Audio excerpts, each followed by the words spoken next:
শুনুন, আপনার ঘরের কোণায় যে ছায়া দাঁড়িয়ে আছে সে আপনার ছায়া নয়। সে আসছে পুরনো এক অভিশাপের পিছনে, যে অভিশাপ একদিন বলা হয়েছিল এক মেয়ের মুখে, যখন সে মাটির নিচে থেকে কাঁদছিল আর কেউ শুনেনি। আজ সেই ছায়া ফিরে এসেছে। এবার সে কাঁদবে না, সে কথা বলবে। সতর্ক থাকুন, কারণ জ্যোৎস্না রাতে যখন আপনার ছায়া আপনার পা ছাড়িয়ে এগিয়ে যাবে, তখন বুঝবেন অশুভ আত্মার ছায়া আপনার পিছু নিয়েছে। এই গল্পটি শুনতে যাচ্ছেন যে কেউ একবার শুনলে কখনো ভুলতে পারে না। যদি আপনার হৃৎস্পন্দন ঠিক আছে, চোখ বন্ধ করে শুরু করুন আর কখনো পিছন ফিরে তাকাবেন না। এক জ্যোৎস্না রাত, বাতাসে কাঁঠালপাড়ার গ্রামের গন্ধ, ভিজে মাটি, পচা পাতা আর শিমুল গাছের ফুলের মিষ্টি তিক্ত সুগন্ধ। চাঁদ উঁচু আকাশে ঝুলছে একটা সাদা চাকতির মতো, কিন্তু আলোটা যেন কেমন যেন হলদাটে, অস্বাভাবিক, যেন চাঁদও অসুচি হয়ে গেছে। এই রাতেই রাফায়েল ফিরছিল ঢাকা থেকে কাঁঠালপাড়ায়, 93 বছর পর। গ্রামে ফেরাটা তার কাছে কোনো স্বপ্ন নয়, বরং এক বিষাক্ত স্মৃতির বিষয়। কিন্তু দাদু মরেছে, বিষয় সম্পত্তি লিকুইডেট করতে হবে, আর সবচেয়ে ভয়াবহ কথা, বাড়িটা খালি করতে হবে। সেই বাড়ি যেখানে ছিল সেই ঘটনা, যেখানে সে মারা গিয়েছিল। বাস থেকে নামতেই গ্রামের মাঠের হাওয়ায় রাফায়েলের গায়ে কাঁপুনি লাগলো। পায়ের নিচে কাদা, কিন্তু মনে হচ্ছে কি যেন তার পায়ের আঙুল চেপে ধরে আছে। সে দ্রুত পা তুলল। কিছু নেই, শুধু একটা নরম কাদা। পথে এক বুড়ো মানুষ বসে আছে আম গাছের নিচে, চুরুট টানছে, চোখ দুটো অন্ধকারে জলজল করছে। রাফায়েল কাছে গিয়ে হাত জোড় করল। আসসালামু আলাইকুম চাচা। বুড়ো চোখ তুলে তাকালো, মুখে কোনো ভাব নেই, শুধু বলল, ওই বাড়িতে যাচ্ছেন? বাড়িটার দিকে আঙুল তুলল, যেখানে বড় একটা কাঠের বাড়ি, পুরনো, কালো হয়ে গেছে বার্ষিক বৃষ্টি রোদে। ছাদে শিমুল গাছের শিকড় ঢুকে গেছে, জানালা দুটো ভাঙা, দরজা খোলা, যেন কেউ অপেক্ষা করছে। রাফায়েল মাথা নাড়ল। হ্যাঁ। বুড়ো আবার চুরুট টানল, ধোঁয়া উঠল ঢেউ ঠেলে। বুড়ো একটু থামল, তারপর আস্তে আস্তে বলল, ওই বাড়িটা খালি করবেন না। কেন? ওই বাড়িতে ছায়া বাস করে। রাফায়েল হেসে ফেলল। ছায়া? ছায়া তো আলো থাকলেই হয় চাচা। বুড়ো তাকালো তার চোখের ভেতরে, যেন তার মনের ভেতরে ঢুকে যাচ্ছে। না বাবা, অশুভ আত্মার ছায়া কোনো আলো ছাড়াই চলে। তার ছায়া নিজেই একটা জীব, যে জীব মাটির নিচ থেকে উঠে এসেছে, তোমাদের দাদুর অভিশাপের বাতাসে ভেসে। রাফায়েল একটু ভয় পেল, কিন্তু মুখ লুকালো। আচ্ছা চাচা, থ্যাঙ্কস। সে হাঁটা শুরু করল। পিছনে বুড়ো শুধু বলল, মাঝরাতে যদি দেখেন আপনার ছায়া আপনার পা ছাড়িয়ে এগিয়ে যাচ্ছে, তখন বুঝবেন সে আপনাকে ডাকছে। দরজা ঠেলতেই কড়কড় করে খুলল, ধুলো উড়ে নাকে ঢুকল। ঘরের ভেতরে গন্ধ, পুরনো কাঠ, ভিজে কাপড় আর একটা অদ্ভুত গন্ধ, মাংস পচার মতো, কিন্তু কোথাও কোনো মাংস নেই। রাফায়েল টর্চ জ্বালালো। আলো পড়তেই দেখল সবকিছু ঠিক আছে। ঘড়ি দেয়ালে ঝুলছে, কিন্তু ঘন্টা বাজছে না। তার কাঁটা থেমে আছে 5:17। সেই সময় রাফায়েলের বুক ধড়াস করে উঠল। ওই দিনের কথা মনে পড়ল। মেঘনা বাড়ি থেকে পালাচ্ছিল ছাদের উপর দিয়ে, দাদু তাকে ধরেছিল। তারপর ধাক্কা, সে পড়ে গেছিল নিচের কূপের দিকে, যে কূপটা পরে বন্ধ করে দেওয়া হয়েছিল, ইট দিয়ে ঢেকে দেওয়া হয়েছিল, যেন কেউ কখনো জানতে না পারে। মেঘনা। রাফায়েল নিজেকে সামলালো। সব স্বপ্ন, শুধু স্বপ্ন। সে ঘরে ঢুকল। বসার ঘর, একটা পুরনো আলমারি, একটা বালিশ ছাড়া আর কোনো আসবাবপত্র নেই। কিন্তু আলমারির দরজা খোলা, ভেতরে একটা ছোট্ট লাল রঙের রিবেন, মেঘনার। রাফায়েল হাত বাড়ালো। হঠাৎ টিক টিক টিক ঘড়িটা চলতে শুরু করলো। ট্যাক একটা শব্দ করে 6টা বাজল। কিন্তু এখন রাত 9টা। রাফায়েল দৌড়ে ঘড়ির কাছে গেল। ঘন্টা বাজছে, কিন্তু কাঁটা উল্টো দিকে ঘুরছে। ঘন্টা বাজছে 5টা, 4টা, 3টা, 5টা 17। আবার থেমে গেল। সে পিছন ফিরে তাকালো। আলমারির সামনের মেঝেতে ভিজে পায়ের ছাপ, ছোট পায়ের, মেয়েদের জুতোর ছাপ, যেন কেউ কূপ থেকে উঠে এসেছে। ভিজে মাটি নিয়ে। রাত বাড়ল, বিদ্যুৎ নেই। রাফায়েল মোমবাতি জ্বালালো। আলো নরম, কাঁপছে। দেয়ালে তার ছায়া, হাত তুলেছে, কিন্তু রাফায়েল হাত তোলেনি। সে হঠাৎ ঘুরে তাকালো। কেউ নেই, কিন্তু দেয়ালের ছায়া এখন বসে আছে, মাথা ঝুঁকিয়ে, কাঁদছে। কি, কে আছিস? কণ্ঠ কাঁপছে। ছায়া উঠে দাঁড়ালো। এবার মুখ তুলল। দেয়ালে ছায়ার মুখে চোখ দুটো জ্বলছে লাল আলোয়। তুমি এসেছ? একটা কণ্ঠ শোনা গেল, অনেক যুগ পুরনো, কাদা ঢাকা কাঁদো কণ্ঠ। তুমি এসেছ? দাদু বলেছিল তুমি ফিরবে না, কিন্তু তুমি ফিরে এসেছ। তুমি ফিরে এসেছ আমাকে ডাকতে। তুমি কে? তুমি আমাকে চেনো না? ছায়া এগিয়ে এলো। দেয়াল থেকে হঠাৎ ছায়া বেরিয়ে এলো, কালো, ঘন, যেন কালি জমে গেছে। মাটির উপর দিয়ে পিছলে আসছে, 2 হাত বাড়িয়ে। আমি মেঘনা, তোমার ছোট বোন, যাকে তুমি ধরে রাখোনি যখন সে কাঁদতে কাঁদতে বলেছিল, ভাইয়া, দাদু আমাকে মারবে। মেঘনা। রাফায়েল পিছিয়ে গেল। না না না, আমি চেয়েছিলাম ধরবো, কিন্তু দাদু আমাকে ধরে রেখেছিল। সে বলেছিল মেয়েটা অশুভ, ও জন্মানোর সময় চাঁদ লাল ছিল, ও আমাদের ধ্বংস করবে। তুমি বিশ্বাস করেছিলে তাকে? তুমি আমার হাত ছেড়ে দিয়েছিলে, আমার হাত ছেড়ে দিয়েছিলে। হঠাৎ বাইরে বাতাস বন্ধ হয়ে গেল। মোমবাতির শিখা সোজা উপরে উঠল, নিশ্চল, এবং তার নিজের ছায়া মাটি থেকে উঠে দাঁড়ালো। কিন্তু ছায়াটা তার মুখ না করে পিছন ফিরে দাঁড়িয়ে আছে, মাথা ঘুরিয়ে তাকাচ্ছে কূপের দিকে। ও কি করছে? ও কেন পিছন ফিরে আছে? ছায়া বলল, কারণ ও জানে আসল আত্মা এখনো কূপের ভেতরে আছে। ছায়া শুধু ঘুরে ফিরে আসে, কিন্তু আত্মা এখনো অপেক্ষা করছে তোমার দাদুর মৃত্যু মুহূর্ত পর্যন্ত। কারণ তার অভিশাপ ছিল, যতক্ষণ না আমি মরব, মেঘনার আত্মা বেরোবে না। আর যখন বেরোবে, সে নিজে নয়, তার ছায়া আগে আসবে। ছায়া দরজা খুলবে, আর তুমি সেই দরজা খুলে দেবে। পরের দিন সকাল। রাফায়েল ঘুম থেকে উঠল, মাথা ধরা, চোখে জল। স্বপ্ন দেখেছে মেঘনা একটা লাল জামা পরে দাঁড়িয়ে আছে কূপের কিনারায়। তার গলা একটা রশি, দাদুর হাতের রশি। সে বলছে, ভাইয়া, আমি কিন্তু মরিনি, আমি শুধু শুয়ে আছি। তুমি নিচে নামলে দেখবে আমার চোখ এখনো খোলা। সে উঠে বাইরে গেল। আজ রোদ আছে, কিন্তু ঠান্ডা লাগছে।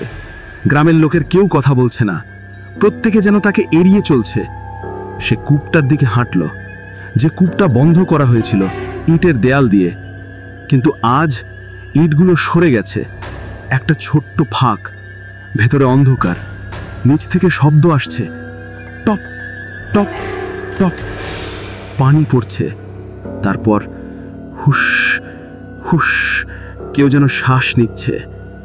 রাফায়েল ফাঁক দিয়ে তাকালো। অন্ধকারে কিছু দেখা যাচ্ছে না, কিন্তু হঠাৎ একটা লাল আলো জ্বলল, 2 চোখের মতো। তারপর একটা হাত উঠল, সাদা, কাঁপছে, তার আঙুলের লাল রিবান। ভাইয়া! কণ্ঠ ভেসে এলো, ভিজে, ভুতুড়ে। তুমি এসেছো? তুমি আমার হাত ধরবে নাকি? রাফায়েল পিছিয়ে গেল, কিন্তু তার নিজের ছায়া সামনে গিয়ে ফাঁকের সামনে দাঁড়ালো। ছায়া হাত বাড়ালো, ইটগুলো সরিয়ে দিল, দরজা খুলে গেল। কূপের মুখ এখন খোলা। নিচ থেকে একটা ঠান্ডা বাতাস উঠল, আর সেই বাতাসে মেঘনার গন্ধ, ভিজে চুল, স্কুলের ইউনিফর্মের গন্ধ, আর কিছুটা পচা মাটি। সেদিন রাতে রাফায়েল বাবার ডায়েরি খুঁজে পেল, দাদুর পুরনো আলমারির তলায়। পাতাগুলো হলুদ, কিন্তু লেখা পরিষ্কার। 17ই অক্টোবর 1993। আজ রাতে মেঘনা আবার কথা বলল ছায়ার সাথে। সে বলে ছায়াটা আমার কথা শোনে, ও বলে ও আমাকে বাঁচাবে। আমি ডাক্তার ডেকেছি, বলেছে হ্যালুসিনেশন। মেয়েটা একা থাকে, মা মারা যাবার পরও কথা বলে না কারো সাথে।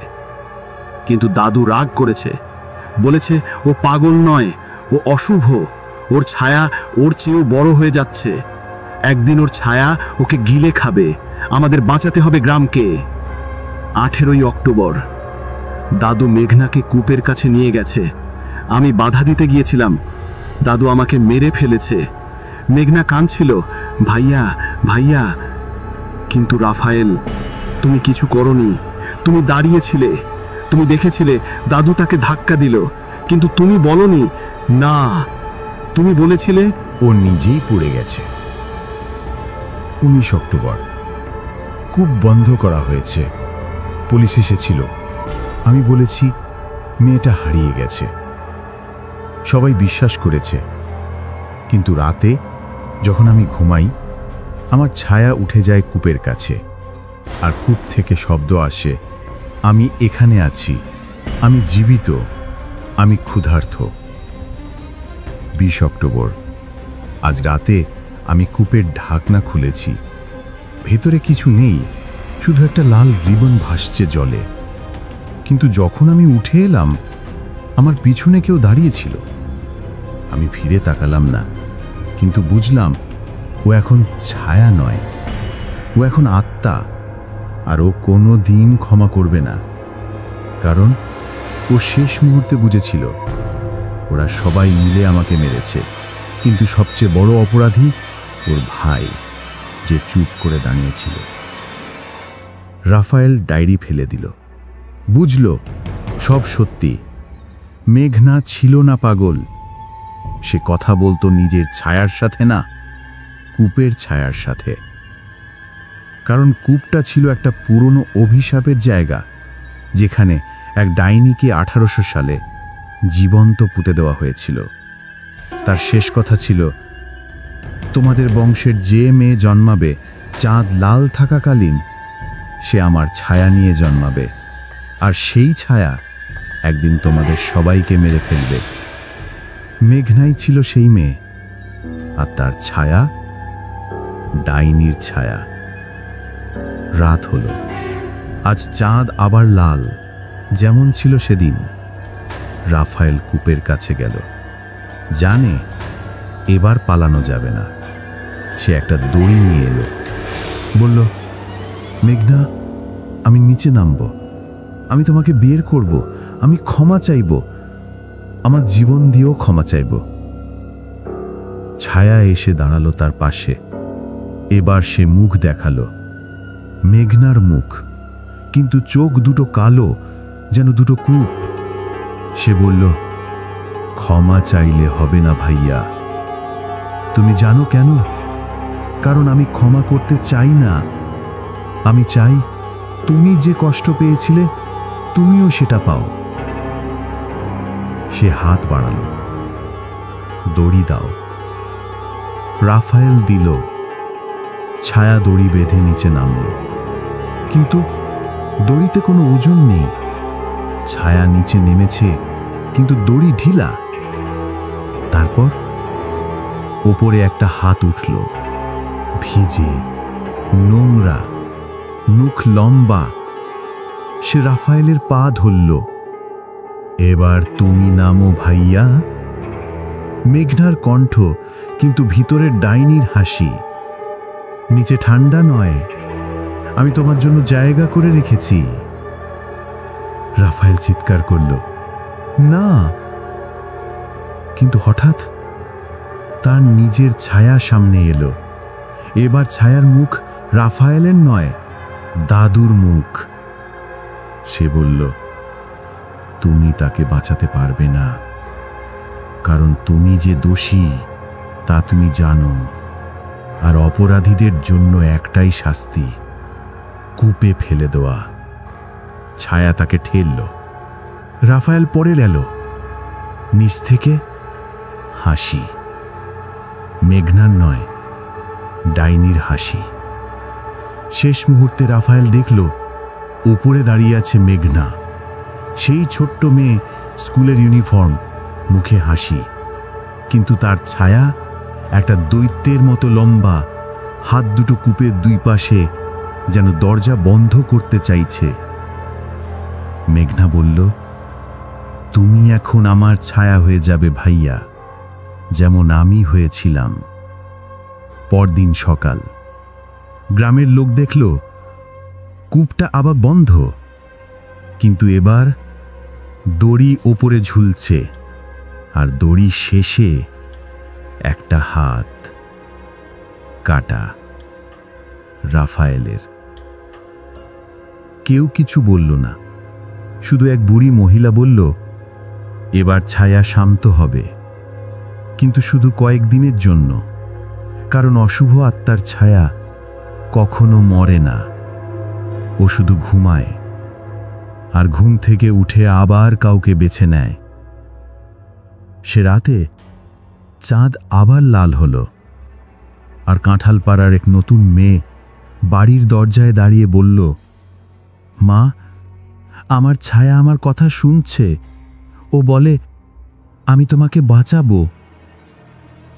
গল্পটা শেষ হলো, কিন্তু ছায়া কখনো শেষ হয় না।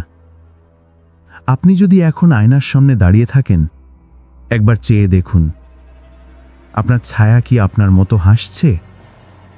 যদি না হাসে, তাহলে বুঝবেন সে আপনার জন্য অপেক্ষা করছে।